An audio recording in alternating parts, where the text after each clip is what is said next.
Yun mga Lodi. Yan. Update nga pala dun sa nahukay natin na pyrites. Ayan siya mga Lodi. Oh. Grabe ang lalaki. Ito naman ang ganda ng design niya. Oh. Ayan mga Lods. Grabe. Ganda ng design, no? Meron pa tayong nakuhang mga diamond. Yan, oh. Diamond na bato. Tapos ito naman, pyrites, kinapitan ng bato.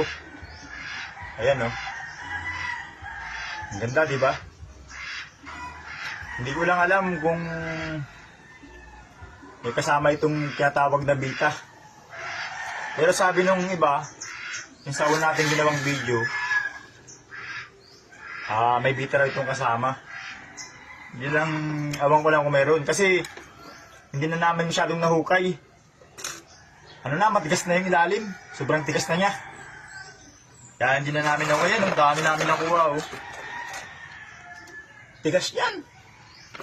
Tigas ito gandang, pwede kang manalamin dito. Yan mga Lods. Pwede kang manalamin. Sinampulan ko ito sa pala eh. Inano ko, pinukpo ko sa pala. Ang lumabas talagang makikintab lang siya. Pyrites. Diba? Yan o, ganda ng pagka-design niya o.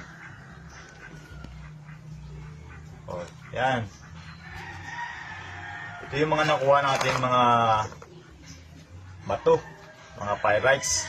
Hindi ko lang alam mga Lods kung nabibili ba yung ganito. Yung mga ganyan. Pabigat din ito. Para siyang ang timbang niya, para siyang,